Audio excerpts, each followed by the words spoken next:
So, Dave, we're in week, 7 of lockdown over here? In California, I think we're a week ahead of you. I think we're in the tail end of week 7 going into week 8, yes. Oh, my goodness. And what's happening, I don't know whether this is happening with you. It's definitely happening with me. Of course, I'm working from home. My wife is working from home. And we're getting to that point where we're learning a little bit too much about our partner.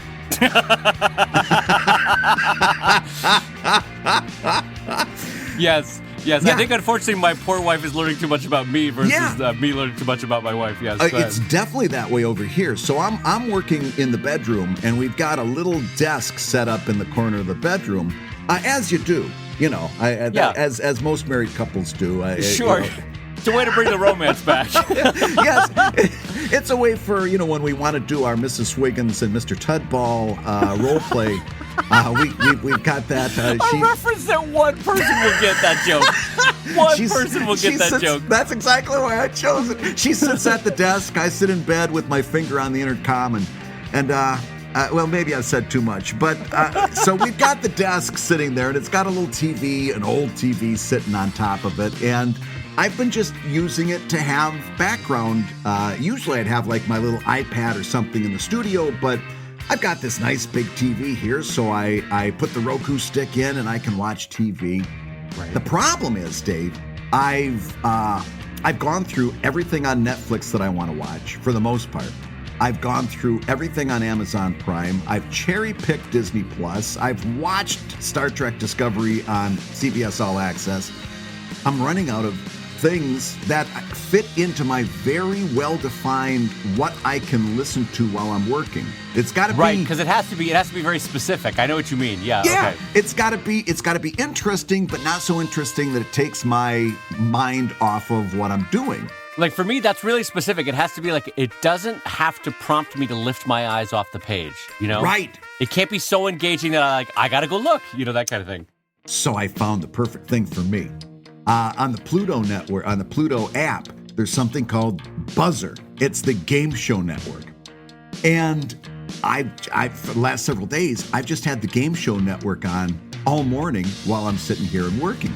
My wife comes in and she's like, "What are you watching?" She couldn't have been more upset if there'd been nude people on the screen.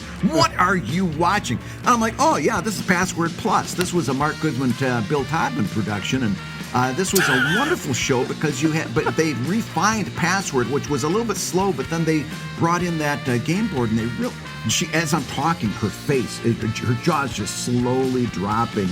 Oh yeah, and this guy over here, that's Bill Collum. They called him the dean of game show hosts. He was born with polio. He didn't walk real well, and if you notice on all of his shows, they always have him sitting down. And she's like, "What am I married to?" It's like pulling out a souffle and watching it fall. Yeah, great Bill Cullum story. That is true. He was a game show host in the 50s, 60s, and maybe into the 70s, but he couldn't walk. And so very rarely do you see him standing up, except at the end of certain shows, they had kind of a format or a tradition where all of these celebrities and contestants would gather in the middle, and the host would have to walk over, and they'd pretend to talk to each other as the credits rolled.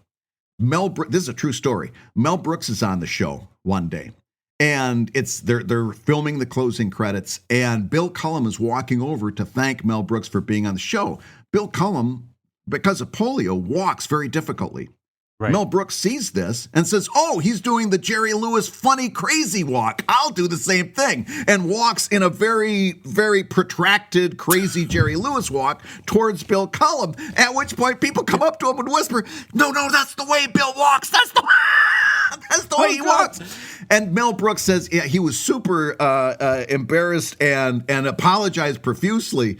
But yeah, that's. So I'm sitting here, and all of these game show stories are spilling out of my mouth, and my wife is ready for divorce. I have a lot of thoughts about this, and do you mind if I chime in on a couple things here? Go ahead. One, I guess that's the point of a podcast. I was just gonna say, isn't that what we do? You're like, it would be funny if you're like, no, Dave, I don't have time. I gotta go by. I'm in the middle of my monologue. So. One is this poor woman walking in and expecting I don't know what, but seeing you watch bad 70s game shows where the production value was like $1 and a cardboard set, and you don't realize how much we rely on special effects on TV. Like, remember the Press Your Luck? They had the whammy. They had a little cartoon that came across. That was big. Like some of these shows, it's literally a little cardboard piece of paper that there's an engineer underneath the table pushing it up. Even worse, it's kind of like there's a 9-year-old kid underneath. There's just like his sole job is to pass the piece of paper up. But yeah, it's also like you realize those old game shows that the heavy lifting, like 80% of the heavy lifting was done by the theme show music. Yeah. Like the production values were terrible, the guests were terrible, the host was passably bad, but it was always like right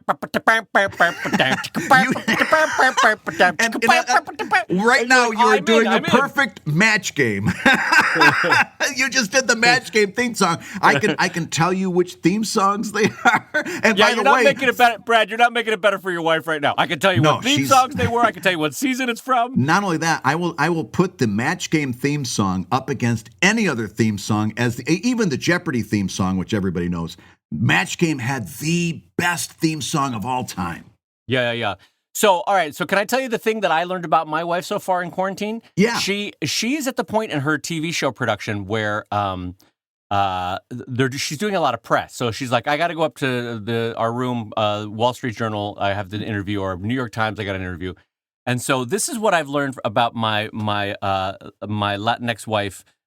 Is that from 3 rooms over when she's doing press, you can tell whatever question she's been asked. I'm 3 rooms away, keep in mind, and I hear from down the hall, yeah, no, the show's going great. We're having a lot of fun. It's really fun. She's so loud. She is so loud on press interviews.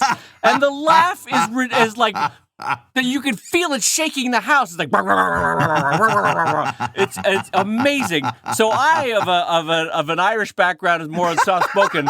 Shit. Well, not terribly soft spoken, but like we're not famous for being a soft spoken people. You're not an expressive bunch. You're not my effusive. Cuban wife from 4 doors down.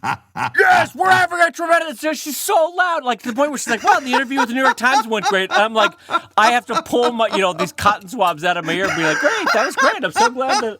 She starts, Dave looks out the window, all the birds are flying out of the trees. Chandeliers are shaking, glasses are falling out of the china closet. Please do that bird sound effect again. That was amazing. The birds go out. Well, on that note, I'm going to say hello, everybody, and welcome to ComicLab, the show about making comics. And making a living from comics. I'm Brad Geiger, the editor of webcomics.com and the creator of Evil Inc. And I'm his friend Dave Kellett, the cartoonist of Drive and Sheldon and co-director of Stripped, who's going to try to do that bird sound effect. I can't do it. I saw Jonathan Winter do it on a Disney special. You inhale and you go thip, thip, thip with your lips. Oh, yeah, you got it better. Okay, I'll practice that, though. It's a great bat sound effect. He goes, oh, look at it. Oh, there's a bat. Jonathan Winters was amazing. Love that guy. And making a living from comics. I'm Brad Geiger. We already did that part. I'll finish us off. And this week's hour of comics advice is made possible by your support at patreon.com/ComicLab. So, Dave, let's talk comics. Let's talk comics, my friend. Before we get into anything, we have to do a huge shout out to our friends over at Wacom at wacom.com, the makers of the new Wacom One. What has been delightful to see, Brad, in the course of the sponsorship of Wacom for this show, which has been tremendous, is all the people who have come back to us saying, like, you know what? I actually did get a Wacom One based on purely on this sponsorship of ComicLab, which has been delightful. Because as we've said all along, it is a product that we can heartily endorse because we are both multiple Wacom owners ourselves in our studio. So the fact that they have this new low price point Wacom was like a perfect sponsorship for us. And it's wonderful when they share like them with their new Wacom One, or tell us that they've got one of these new tablets. But it's even better for me because sometimes, and this is going to happen, be a little bit careful. You're going to get that Wacom One. Your kids are going to want to jump right into that because it's very, very tactile. And one of our Patreon backers on ComicLab bought it and started showing pictures of his 6-year-old using this to draw Wile E. Coyote and all this other stuff. He's on Twitter at Eric_the_Baker. And he's been posting pictures of his kid using this thing. And the kid's doing great stuff. I don't know whether Eric's ever going to get around to using it, but the 6-year-old is doing marvelously. So that's been just putting joy into my heart to see not only that our backers and our listeners are jumping on that and grabbing that Wacom One while they're on quarantine as well, but just that they're having so much fun with it. Yeah, it's rad to see. So we thank again our sponsors, Wacom at wacom.com, the makers of the new Wacom One. And Bradley J. Geiger, it's funny that you should start off the conversation with wives, because our first question for this week from patreon.com/drive asks us about our wives. So this is highly appropriate. Patreon.com/what? What did I say? You said /drive. That's 2 weeks. That's 2 weeks in a row you've pulled that shit, Kellett. Wait, I said patreon.com/drive? You did. I'm so sorry that I said patreon.com/drive. Gosh, I apologize. I can't believe I fell for that again either. So listen, read the damn question.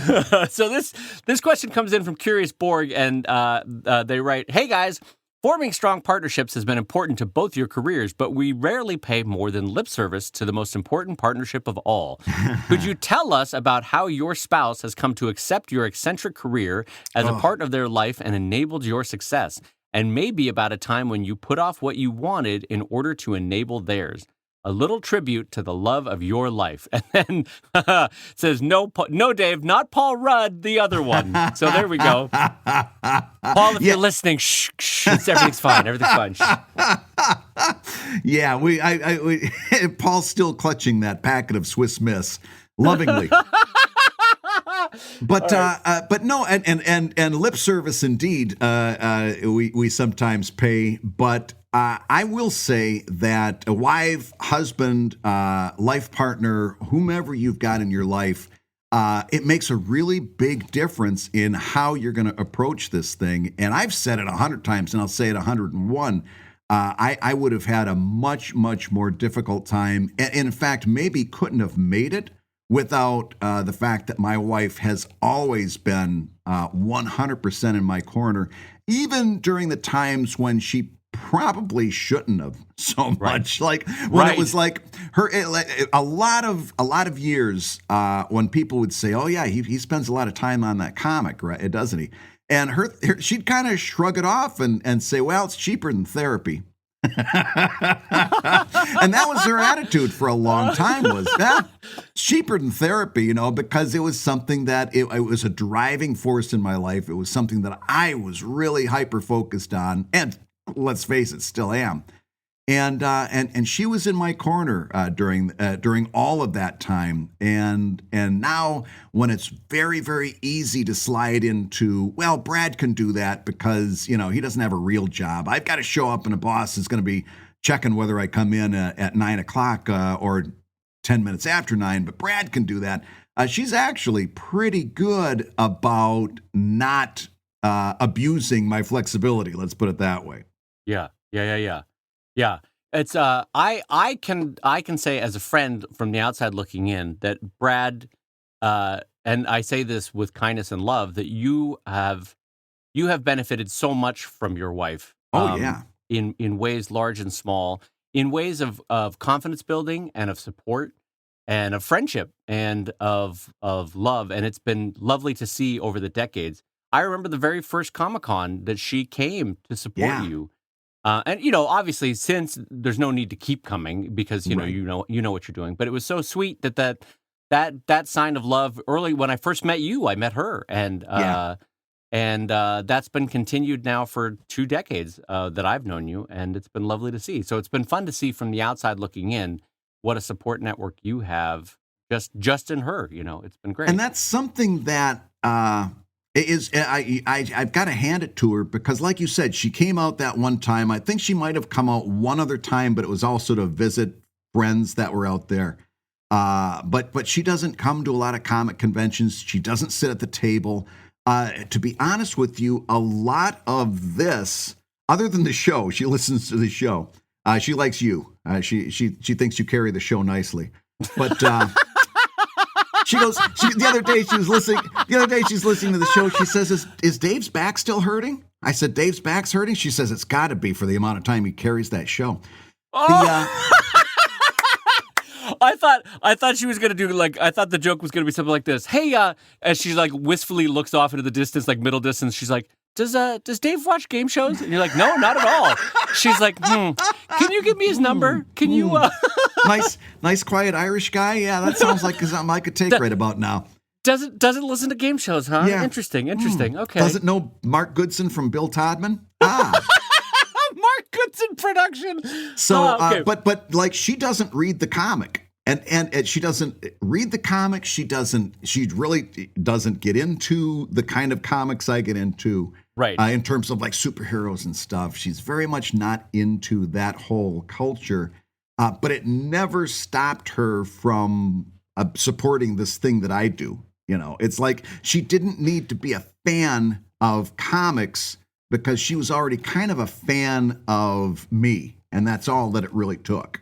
And right. that's a rare person. I don't think everybody can pull that off. If your partner's doing this thing that's something that maybe you don't get, or you're just not into, or you're just not, it's like, okay, yeah, my partner's into early Egyptian archaeology.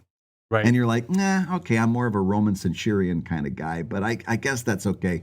You'd have a hard time. A lot of people would have a hard time seeing this person spend so much time on Egyptian archaeology. But it didn't matter whether she cared about it or not. She cared about me so much that was all it took. Yeah. I think if I can jump in, I think Gloria and I are in the same boat. First of all, like Brad, I don't know that I would have anything close to the career that I have, or the level of internal security and confidence if my wife wasn't such an amazing partner and supportive friend and business partner throughout the years. Like key moments in my career, Brad. Like I had been working at Mattel Toys. I've told this story before. Mm-hmm. And I had built up on nights and weekends my income on Sheldon, such that Sheldon, nights and weekends, was about 70% of my annual income from Mattel. So like if I was making $10 from Mattel for the year, I was making about $7 on Sheldon. Yeah. And I couldn't make the leap to quit Mattel and just do Sheldon. And Gloria was like, listen, you're doing 25, 30 hours a week on Sheldon now, nights and weekends. What if you quit Mattel? Within a year, you would have that 100% replacement income on Sheldon. Or if not a year, we'll figure it out and we'll do it, that kind of thing. And she gave me the confidence to do it. I might not have done it for many years later. I might have required myself to have 100% replacement rate before I could quit, if that makes sense. Right. Right. Which might never have happened. So that was key. And then throughout my career, she's been there as a partner, she's my best friend in addition to everything else. And she's amazingly creative herself. And like you guys, we're able to bounce jokes off each other and try them out, basically. Do test runs around the kitchen table or while you're doing dishes. And our conversations generate ideas, which is also nice.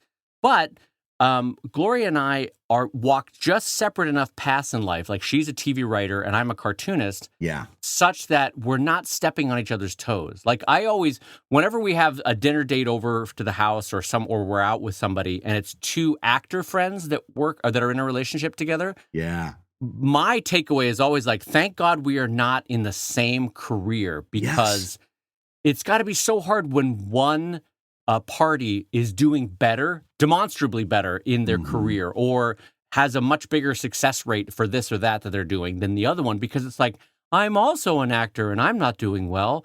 My spouse is doing, and of course you love them, but it's like, I love that there's a separation between Gloria and I, that we're both creative. We can both chime in on the other one's work. Like, I can pitch on her dialogue and jokes, and she can pitch on my comic strips, but we're not walking the same path.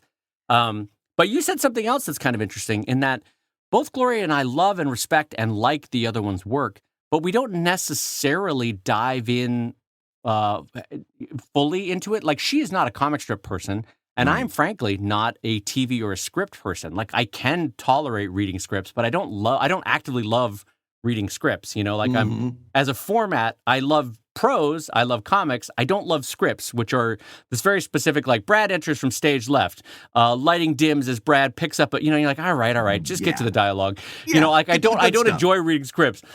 Go ahead. You feel like you want to chime in. Keep going. I'm entranced. Oh, okay. So I physically don't enjoy the act of scripts, and I think there's something about her that she didn't grow up loving comics, but she happens to like the ones that I do when she reads them. But she's also not actively like, gotta read today's. You know, it's like, if she'll catch it when she catches it, and that's fine. That's interesting.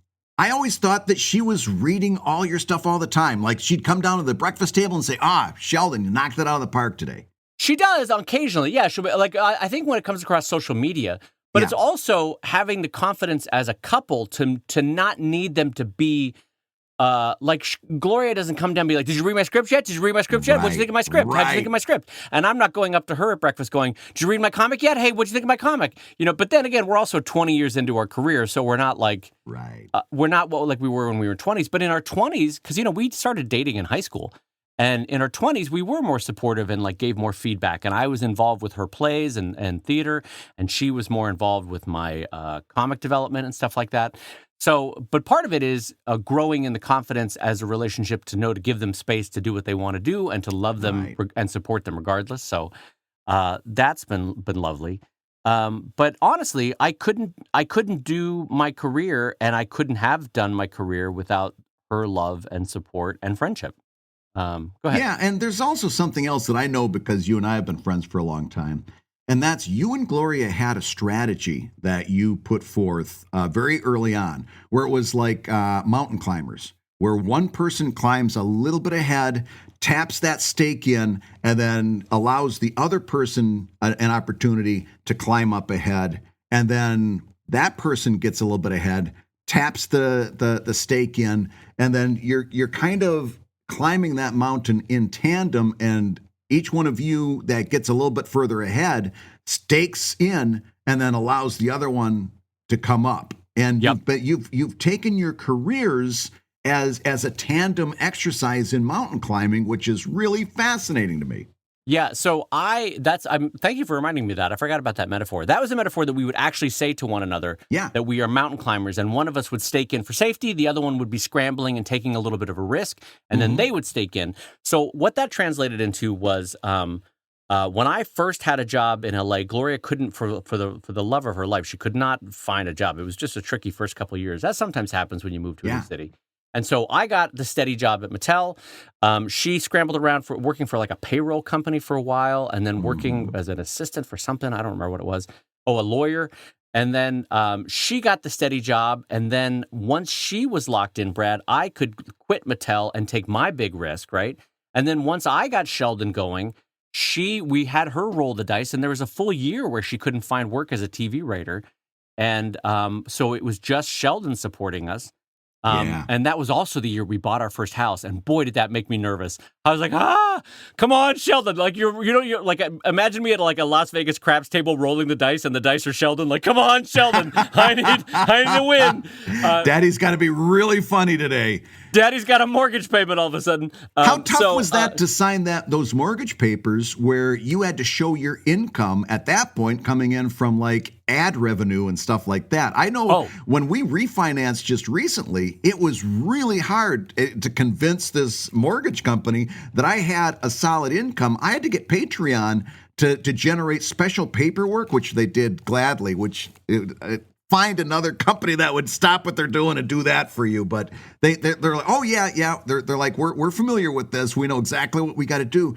they, within a couple days, generated this paperwork that explained to the bank what I do and how I do it. And this has been several years of income. It's really tough to explain to a bank that we're legit. Yeah. Oh, yeah. It's funny you should say that because I'm in the process of refinancing right now because, by the way, rates are historically low if you haven't been paying attention to it. And not going because the world's falling soon. apart. Yeah. The world's falling apart, so rates are really low. So I'm refinancing at the moment. And whenever I get to the underwriter stage, they're always reviewing my documents going like, you can feel it from them. They're like, how the hell do you make a living? Yeah. Like, what is this? And because, normally they get a mortgage application. It's like, here's my W-2s. Here's Right. the little 401k I have, and that's it. And then they're done, right? They review those two documents and they're done. Yeah. For me, I'm like, here's my Google AdSense money. Here's my money from Topatico. Here's my eBay sales. Here's my Patreon income from 2 different sources, actually 3 different sources. Here's my Kickstarter income. Here's my Comic-Con conventions. Here's my book sales on my own Shopify site. And and then here's my Gumroad sales of ebooks. Here's you could literally go down this list of all these weird income sources that I have that all build up towards making a studio. And you can see the underwriter being like, who the hell constructs a career like this? What is this? Or more likely, is he laundering money for somebody? This is weird. Yeah, like, are you selling cocaine for the mob? What's happening? Yeah, what is all this? Yeah.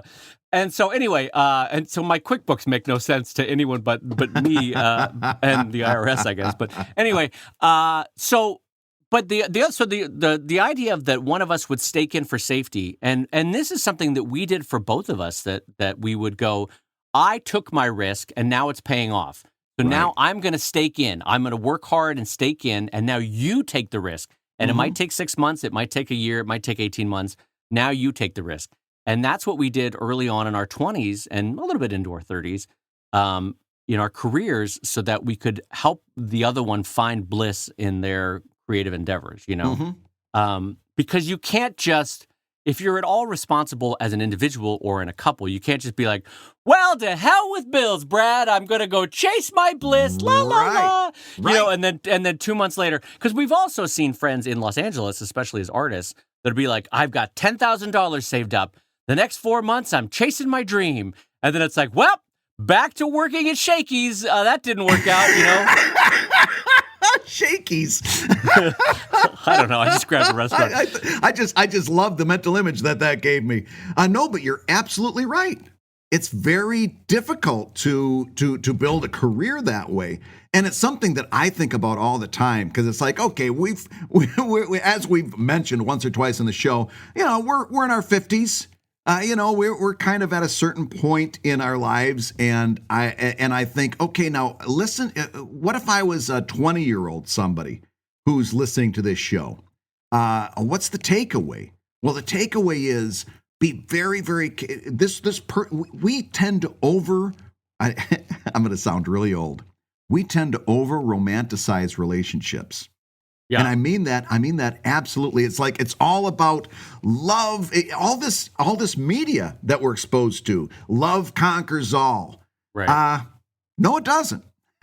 No, it doesn't. All I got to do is love this person a little bit more. It doesn't matter if we can't pay our mortgage. We love each other. Pay very close attention to who you're forming relationships with. Because, yes, you want to be in a relationship with somebody that turns you on in all the right ways. You want to have a relationship with somebody you can laugh with. But, and this was something, I don't know whether, I don't want to put you on the spot. I was raised Catholic just as you were. Carolyn and I lived together for many years, in sin, as my mom reminds me.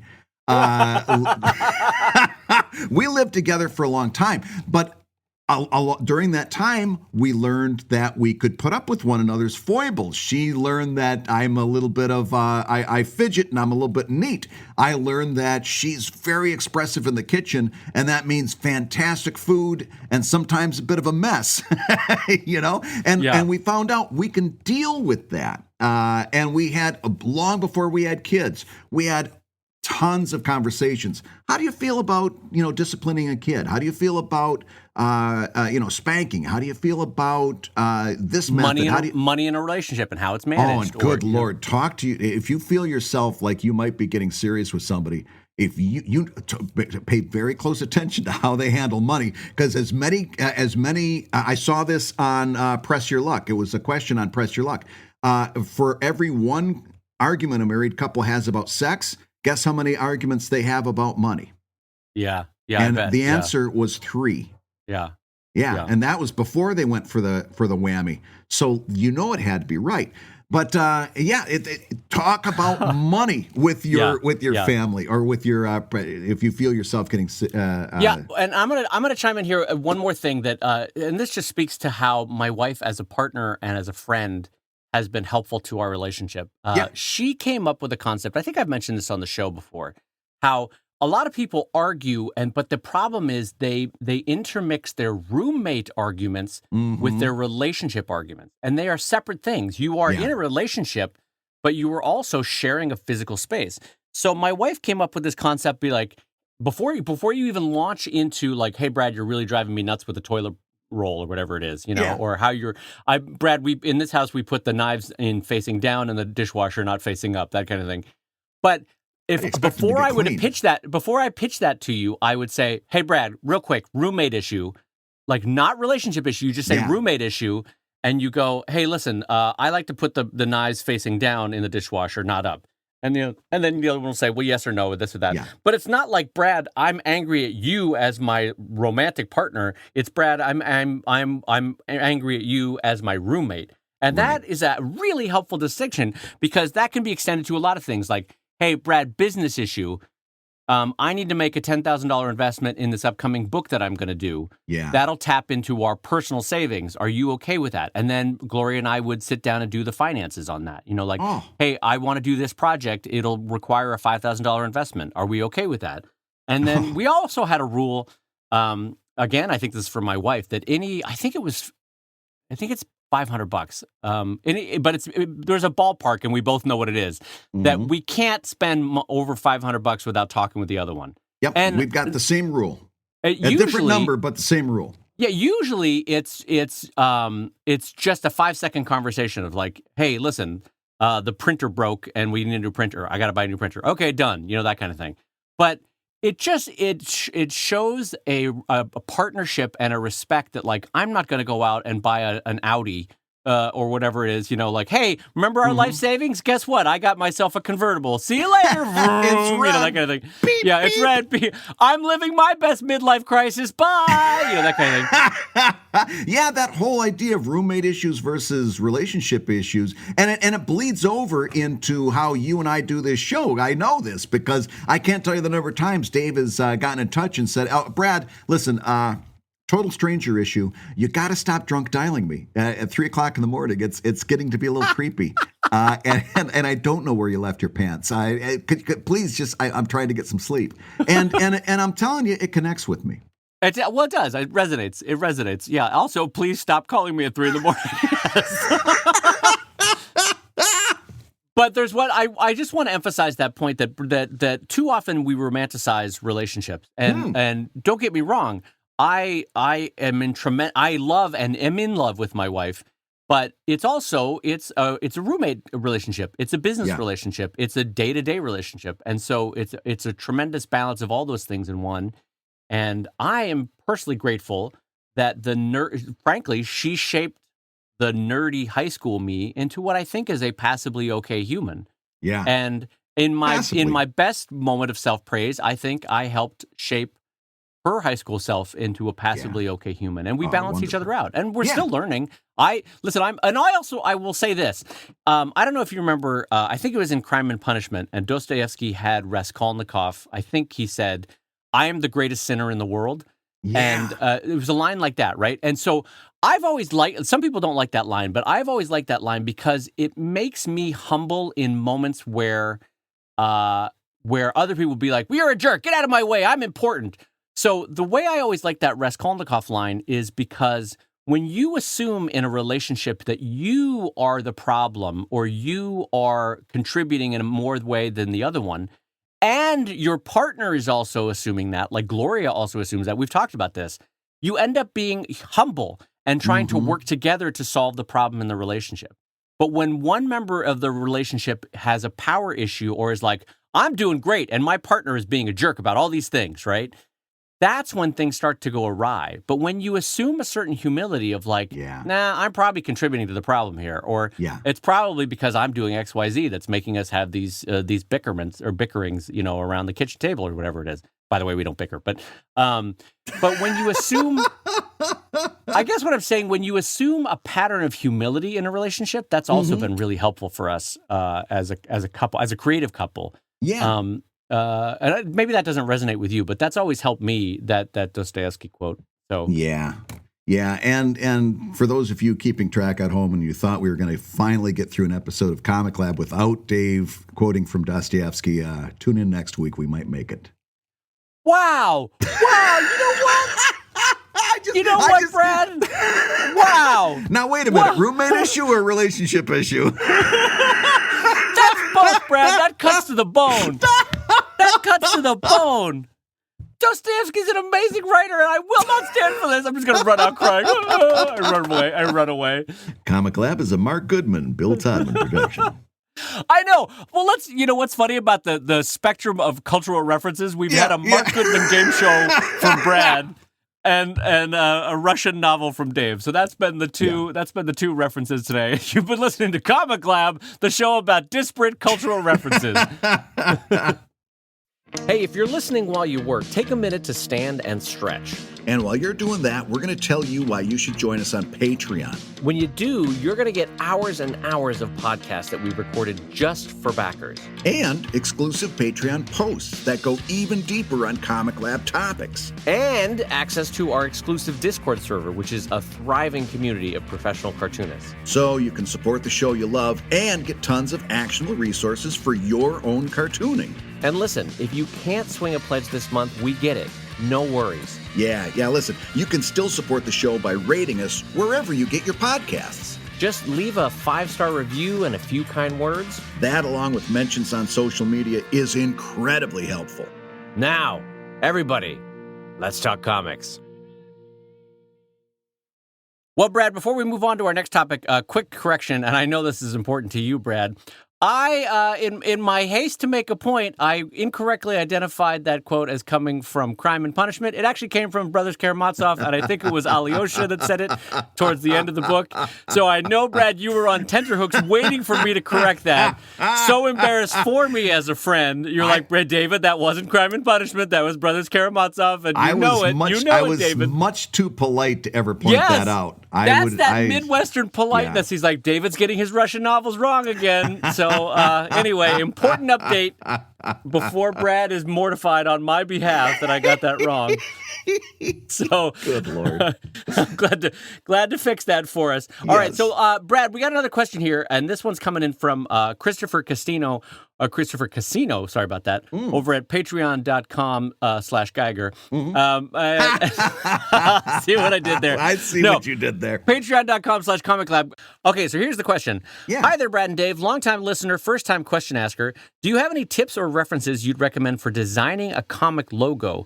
I'm trying to design something that fits the themes of my comic and will be flexible for different formats, and it seems ridiculously hard right now. Thanks for any help. So I have to say, Brad, we had a few questions from listeners and from Patreon backers about logos, logo fonts to use, fallbacks we can use when designing a logo. So this is clearly top of mind for a lot of folks that are starting a comic or working through their comic. Mm-hmm. So I consider you to be a better graphic designer than I am. So why don't you lead off the discussion? What are the best first blush tips that you can give on logo design? Well, the first thing that you've got to really kind of come to grips with is that this is an entire it's an entire skill that people spend years learning how to do well. And so the first thing you've got to do is adjust your expectation, right? You may not get a great logo, and you may be brushing this thing off and tweaking it and improving it through the years, and that's okay. The most important thing for now is to get some kind of mark up there that you can use in helping to brand your feature. But it's not as crucial as sometimes we make it out to be. It's like you can get to passable with this without hurting yourself. And so I've got a few thoughts on getting there. Number one, legibility is the bottom line. This thing has to be legible. And by legible, I mean it can be made in such a way that it works if you expand it to the size of a building, and it works if you shrink it to the size of a postage stamp. All right? So a lot of ethereal effects, a lot of Gaussian blurs, a lot of things that might look just great when you've got it up on your big high-def monitor isn't going to look good when you compress it down to the size of a postage stamp, or put it on your website where the resolution might be a little bit different for different monitors. So legibility is the key issue for that. Okay. Yes. Number two, don't use a dialogue font. Again, we talked about this when we were talking about book design, and people use a comic book dialogue font in the title of the book. Dialogue fonts are good for one thing only: dialogue, word balloons, voice bubbles. That's what they're good for. They're not good for headers, they're not good for titles, and they're not good for logos. So don't use them. Right. Number three, understand the visual language of typography, right? And just in general, number one, know the difference between a serif font and a sans serif font. Mm-hmm. A serif font, like Times Roman, has those little doodads that hang off the ends of the characters. Those are called serifs, and those are made so that these characters can be read more easily at smaller sizes. Sans serif, sans being the French word for without, just means that it's without serifs, like Arial and Helvetica, Franklin Gothic, etc. They don't have serifs. Serif fonts tends to be very formal, tends to be a little bit more imposing. If that's the emotion you want to get across with your logo, perhaps start with the serif fonts.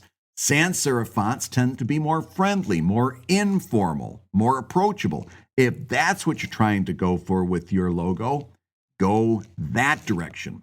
And then finally, what you may well find is that you're doing this font, you're using this logo, but your comic itself is very, very loose. It's very hand-drawn. There's not a whole lot of straight lines. There's not a whole lot of rulers being used. Right. And it might just be that you've got this digital font, ba-bum, my comic, and you put it next to your comic, which is wah, wah, wah, wah, wah, and it doesn't work. So don't despair. Here's a great trick, and I actually suggest this for any time you're doing digital typography in your comic panel, like if somebody's reading a newspaper or something, or there's a sign on the wall. We always see people using digital fonts there. They always stick out like a sore freaking thumb because the comic isn't drawn like that. Trace the font. Give it just that little bit of your own natural hand. It's okay to trace that font, okay? If it's okay to use the font, it's okay to trace it. But as you're tracing it, it's going to get your personality in there, and it's going to have your own line wiggles and your own handshakes, and it's going to look a lot more true to the universe that you're creating inside those panels than clicking a text box, selecting Franklin Gothic, and typing in all of your letters. What do you think, Dave? What are your thoughts on doing good logo design for somebody that might not be a trained graphic designer? Yeah, so I think the first thing we could acknowledge here, and I just want to reiterate this, is that Brad was perfect and correct in saying this is an entire skill set. People can study for literally decades just doing logo design. And so it's akin to saying like, hey, Brad, I've never designed my own house. Can you give me some quick pointers? And so the pointers that Brad and I will give you are comics adjacent, in the sense that you can use some of your comic making skills to make a logo in terms of your understanding of negative and positive space, in terms of your understanding of kerning and leading, in terms of your understanding of different text. But really, this is a subset of a skill set, not a subset, that is entirely separate than comics, and it warrants entire classes and fields of study, right? Yeah. So along with Brad, I will give some basic pointers, which is that you want this icon to be able to be reproduced at varying sizes. So like Brad said, your use of gradients or your use of Gaussian blurs or any sort of fuzziness, right? Imagine a fuzziness. That tends to not be used in logos for good reason, because that logo needs to be reproduced. Like let's take as an example the Burger King logo or the McDonald's logo. That has to be able to be made into a 20-foot sign along the right side of the road. It has to be able to be put on a menu at 2 inches wide. Yep. It has to be able to be used on corporate stationery in black and white. And so that's also a consideration. And it has to be used in limited color processes. So flyers that might only have a 2-color process, the McDonald's logo has to be able to be adjusted to fit in whatever local flyer might, whatever. So if you start requiring a logo that requires all these weird Gaussian blurs or gradient patterns and stuff, there might be printing situations where you're like, okay, well then how do we translate that into black and white stationery? How do we translate that into limited color palette reproduction, like that kind of thing? So there's that. Logos tend to be solid colors rather than gradients because of both because of the reproduction at different sizes, but also because one of the big things, the big heavy lifting jobs of a logo is clarity of read. You want it to read quickly. You want it to get its communication across. You don't want the mind to have any gray areas about what am I reading. And so if you look at Burger King, if you look at Nike, if you look at Apple, if you look at Coca-Cola, it's solid colors. It's dramatic colors. Boom. It hits you with big, solid, clear type design. And that's another thing is when you do choose your final font or you hand draw a font, clarity is your big thing, because the entire point of a logo is for both the repetitive use of it so that you come to associate it with the title, but also the clarity of communication, right, that you have. And so that's a big one. To Brad's point, you will refine this as you go over the years, but spend a day or two going through great logo design. And you can familiarize yourself with different ways of communicating a logo. So part of it is if you can go very iconic, that's more like an Adidas logo or Adidas if you live in Europe. Adidas logo or an Apple logo, like the bite of that apple, or even the old NASA logo from like the 70s. What did they call it? The crawling worm or whatever it was, the crawling snake. So those are more iconic, but then there's word form logos that are like Xerox, where it's just the word Xerox, but in a very specific typeset, right? Or Google, which is basically just a word, but it's the specific, 5 colors or 6 colors that they have and the very specific font that they have. So those different kinds of approaches, you can decide if you want to just make it a logo, like the MasterCard, the 2 circles that interact, right? Or if you want to make it IBM, which is a word form that's been iconicized into those lines of IBM. So interesting thing, too, is that Walt Disney, with very good reason, has taken a hand script for their Disney logo. And that does a couple of things. It reinforces the history that Walt Disney was a person and had created this company as a person, right? It was not of shareholders. It was not this thing or that. It was just a person. Another thing that a hand-drawn logo does for an animation company is it reinforces the task of the company itself, right? They create things with their hands. So you'll want to maybe try to think about ways that your logo can reinforce the purpose of what your comic does. Is it a dramatic story? Is it a humorous story? Is it a story based on characters? If there's ways you can incorporate that, then make that work. So Brad, keep going. What else can we share? A couple other thoughts that you just brought up that spurred me into a couple of ideas, and that is number one. Again, like we've both been saying, and I think it's the main takeaway, clarity and legibility is the key. And remember, what is the number one issue that comes down to whether something is legible or not? It's contrast. It's the reason that a word balloon is black letters on white a background. In other words, Dave and I think I can speak for you, we see these comics all the time where they use the ability to do a partial opacity on the word balloon, and the letters are in black, but the word balloon is kind of semi-transparent, and you can see some of the background. It seems like such a great idea. It's actually horrible because you don't get anything out of that faded background that you're seeing through the word balloon, and it's screwing your contrast. And anything that hurts your contrast hurts your legibility. So apply that lesson that you learned in doing good word balloons to your logo. What's good contrast? If you're doing black type on a red background, that's horrible because it's not good contrast. And a good way to check is to print it out on like a laser printer or on a printer where you can have everything print as either black or white. How's that look when you print it out black or white? Well, black on red is going to look black on black. That's bad contrast. The other thing our teachers in school always tell you is to squint your eyes. That works too.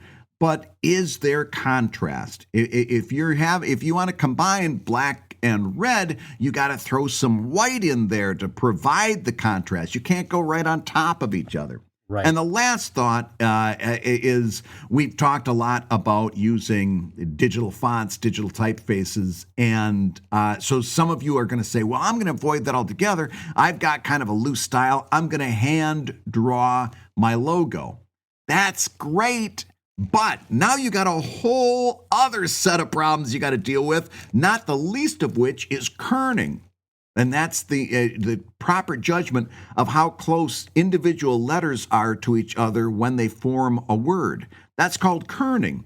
And kerning is a whole another thing that you could spend a lifetime learning about in terms of typography.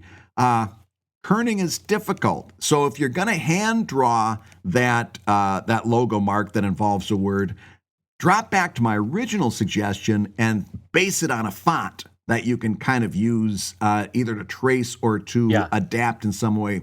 If you're just straight up hand drawing your logo mark and it involves a word, I guarantee you're going to screw up the kerning. Yeah. And let's take, for example, the Disney logo, which I had mentioned before, that it was hand-drawn, right? Yeah. And so you seem like, oh, cutesy, nice. Yeah, somebody hand-drew that. No, teams of people vectorized that son of a bitch so that it is the most down-to-the-letter logo. Even though it looks hand-drawn, they know exactly how that will reproduce every time because it's been vectorized. Basically meaning, for those not familiar, a raster would be a hand-drawn logo where every pixel is picking up what you have actually drawn, whereas vector is using math to recreate what looks like an organic shape, in this case, the Disney logo, but is actually a very specifically mathematically expressed logo in vector format. Do I have that description right, Brad? Is there a better way to say that? You're exactly right. You're exactly right. The quick way to do it is to say that raster is based on pixels, vector is based on math. Right. And so for a different way to look at it for cartoonists like us, raster is Photoshop, vector is Illustrator. Right? Yes, that's another way to look at it. That's another great way to put it. Yes. And then Comic or Clip Studio Paint or whatever that program is uses both. Right. It has a nice mixture of either. You can't do both at the same time, to my knowledge, but you can do either. Right. Exactly. So what I'm getting at though is like when I used to work for Mattel. The entire, and I'm not kidding when I say there would be a book that would be issued to licensees saying, this is how you use the Barbie logo. Here are all the assets. Here are the exact colors in Pantone. Here are the exact colors if you don't have access to Pantone. If you need to mix your own pink, here's the Barbie pink. Right. Here is the exact angle, the percentage of the angle that the Barbie logo has to be tilted at, because you will notice that with the Nike, if the swoop is wrong, as a consumer, you'll be like, something's wrong about that Nike logo. Yeah. It shouldn't be lying flat. It should be at a slight tilt. I guarantee you there are books and books and books about Nike to their licensees about how to place the angle of the Nike swoosh. Right. Just like there is an angle to the Barbie logo or a specificity of the curve of the Coca-Cola swoop underneath the C, right? All of that has been broken down. And so the next thing I would say is that you have to be conscientiously repetitive in your use of the logo, because otherwise it doesn't serve its purpose. Right. So if you have it tilted at a 10-degree angle for 90% of the time, but then because of some specific JPEG you need to do for Instagram, you have it flat, it won't have the same resonance. It won't have the purpose of a logo, which is repetitiveness of message, right?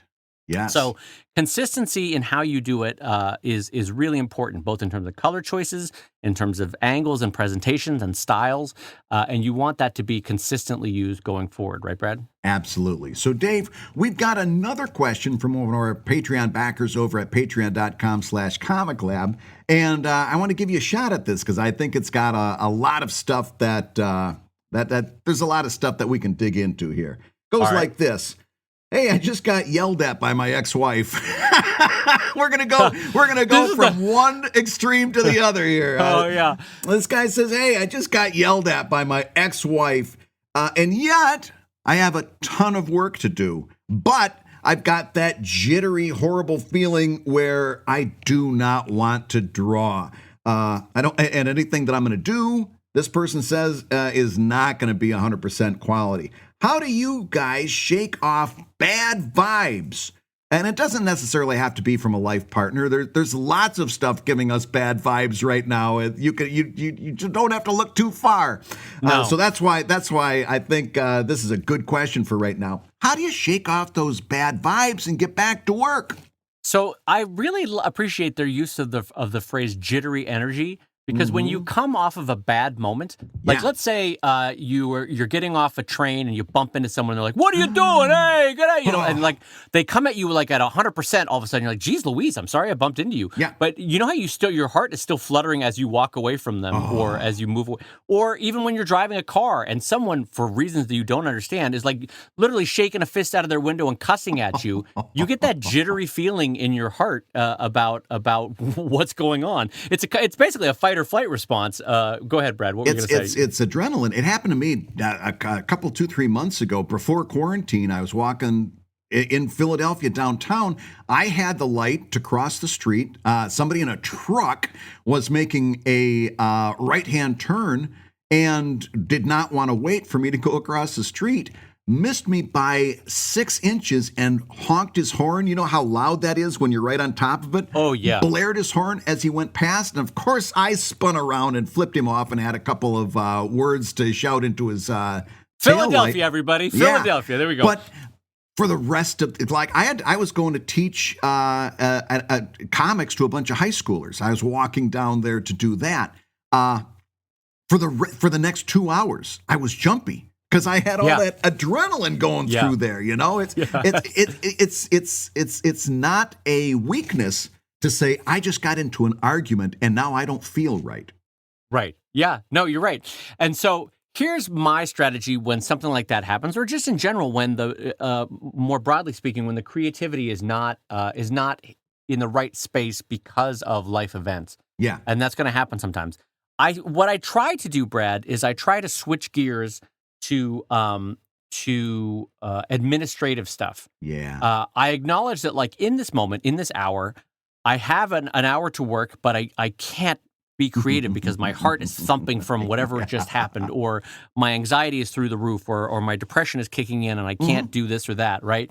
And so what I do is I switch to administrative work, almost like saying busy work. Yep. Like, I know this thing needs to get organized. I know this filing needs to get done. I know these emails need to be responded to. Yeah. And so as that happens, I'm at least moving the ball forward on my career, broadly speaking, even if in this moment I'm not doing something purely creative. Brad, what's your strategy for something like that? You hit it right on the head. A couple of weeks ago, I did a webinar for the Graphic Artists Guild. And by the way, I do want to take a moment to say thank you to all of the ComicLab listeners and backers that jumped into that.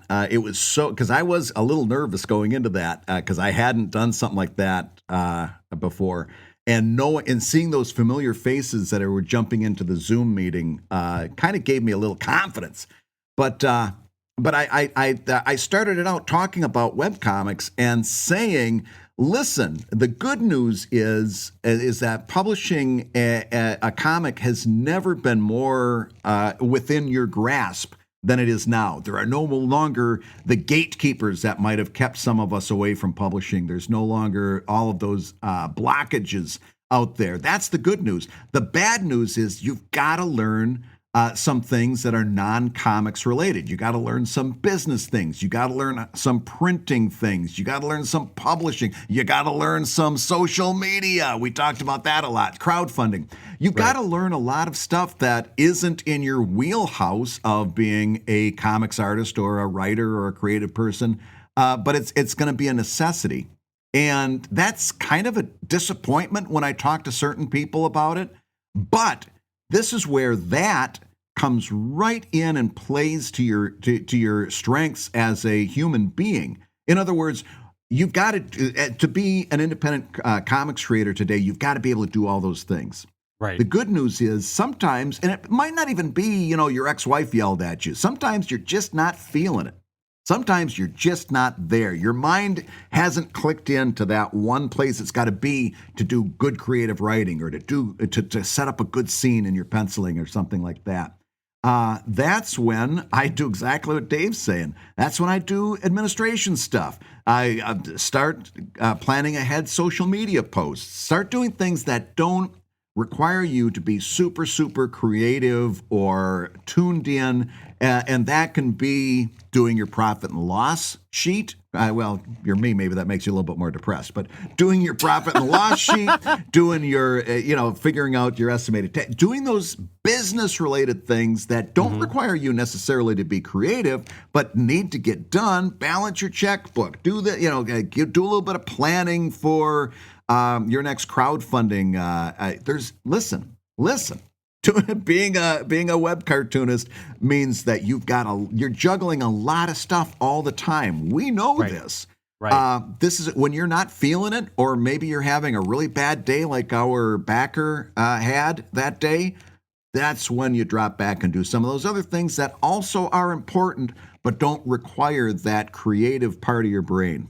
Right. And I'll jump in again and I'll say one other thing that's similar to administrative, but it's a little bit different, which is preparing your physical space for being creative down the road. And what I just mean is, if you have a writing nook or a chair that you love to write in, or, go ahead and give it a vacuum or give it a clean, like even that kind of thing. Like on my desk, with Sheldon's, I tend to chop down 11 by 14 pieces of vellum Bristol paper to 5.5 by 14 pieces of paper. And so what I'll do is I'll chop up a few dozen of those and get them ready, right? And have them ready at my desk. I might organize my desk a little bit so that creatively, when I am ready an hour, 2 hours the next day to sit down and write or to sit down and draw, my space is welcoming, Yeah. I used to make fun of in my 20s, speaking of my wife, how she would like to light a candle when she would be ready to work. Yeah. I actually quite like now having a candle in my studio occasionally. And so sometimes just the olfactory thing of like a nice scent is like, I'm ready to, with that and a coffee. I actually remember that when we were working together in your studio. Every time we started working, you would say, and you'd say just the same thing. Brad, light a match. And I thought, what a wonderful tradition of creativity. Yeah, it was very specific, not to you, not to me. I'm a delight. Just about candles. Yeah, not anything specific. And I kept, by the way, mentioning like, Brad, there is a shower here in the room you're staying in. I wondered about that. Do you do a lot of work in the shower? Nope. Just mentioning that the house had a shower. That's all I was doing, really. Or a candle in there. I don't know. Yeah, so I think the short answer, the quick answer for this question is switch to administrative work. Now, the question then becomes is like, what if you have a long-term tricky moment in your life? A close relative or a loved one is ill for weeks on end, or you've just lost your job and it's triggering depression and anxiety for weeks on end. That is admittedly harder. And so for that, granted, you can do administrative work for a day or two, but eventually you have to get back to it. And the truth of it is, sometimes, like Brad said in the past, you can go towards denial. You know what I mean? Like trying to remove yourself from it. Sometimes you come to grips with the fact that this is the moment that I am in, and so I just have to try my best to be creative. Yeah. And that's also what I think we're all going through right now. This is the moment that and by the way, Brad, there was I think you saw it. There was a really lovely quote from Eleanor Roosevelt the other day, and I mentioned this on a previous podcast. Please but share the idea that you don't, I'm going to get the quote wrong, but the idea that you don't become a hero overnight. What you do is you slowly face your reality, see that it is not as world-ending as you thought it might have been, and then you go on to the next moment of change and fear, and you see that moment is not as world-ending as you feared it would be. And in so doing, you slowly move towards becoming stronger in a moment that is shaky for you. And I thought that was really helpful because the first weeks of this were, like with everyone, were really world-ending for me. I was like, oh no, everything's gonna come crashing down, and it might yet. But in this moment, we are all collectively holding each other up as we try to face this moment in the best way we can, right? And so I think that's the strategy for when a loved one is ill, or for when you've lost a job, or when some financial thing went wrong. Yeah. Is that you face the moment as best you can, and you come to find that your creativity can still strive in those moments, in the same way that Shakespeare could write during a plague. That Or kind of thing. Dostoevsky. Or I like how, oh my God, what's amazing, Brad, is the way you pronounce it. It's like, or Dostoevsky.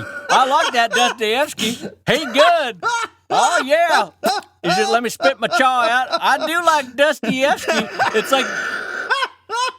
like there's 3 words. Dusty, his middle name is F, and then his last name is Ski. You know I Dusty, like that don't you? Dostoevsky. He's pretty neat. He writes them books in Russia. Long winters in Russia. That's why them so big, them novels, that Dostoevsky.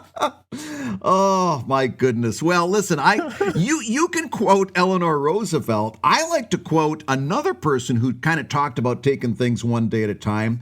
And that would be John and Nancy Berry, who said, "This is it. This is it.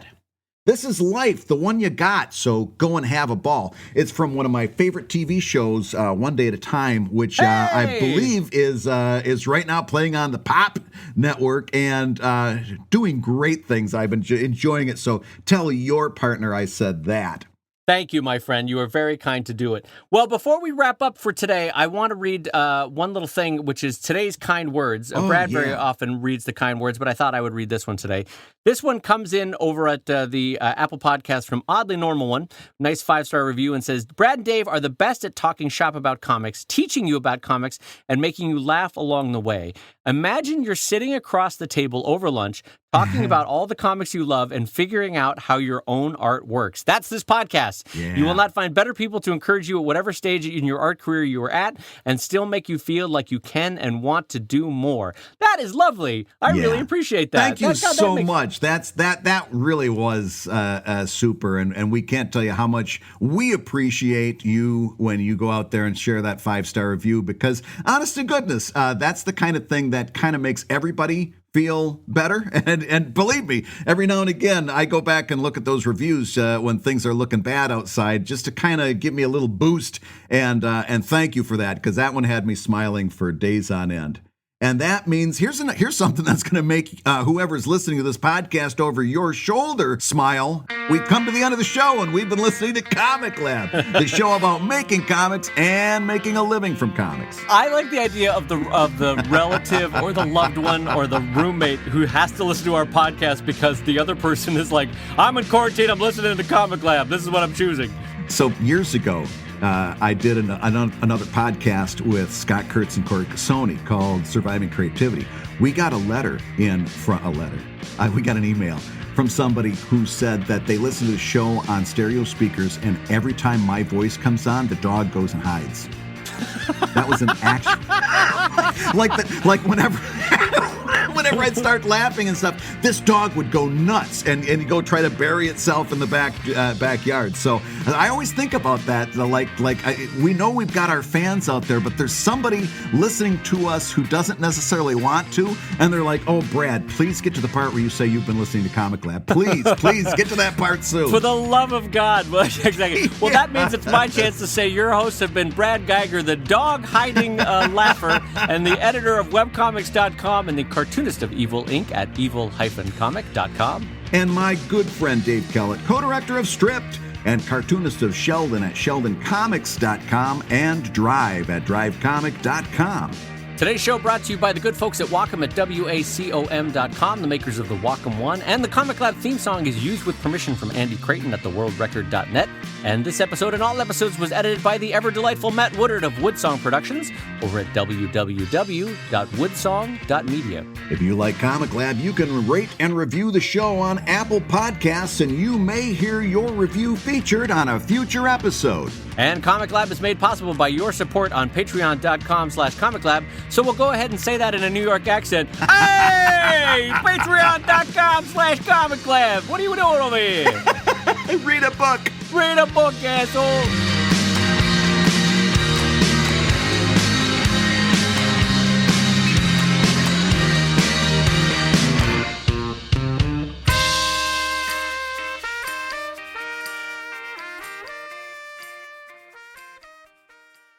Dave, you know the press your luck story, don't you?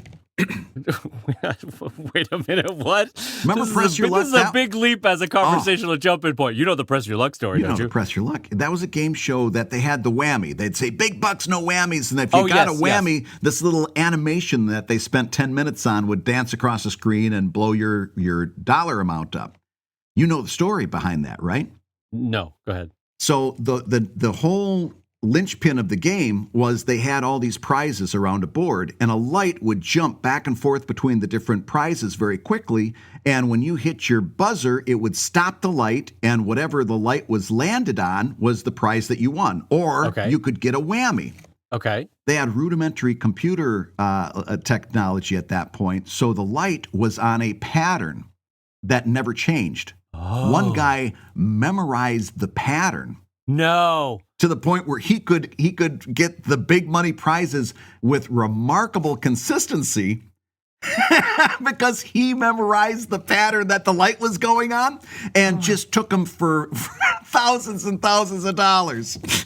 That is delightful on so many levels. That's like I've always marveled at people that can go into a casino and count cards, which always to me seemed like a superpower. It's just not in my skill set. No. But the fact that this guy could be sitting at home in his underwear, counting lights blinking on a screen and being like, I'm going to get on that show and I'm going to win all that money.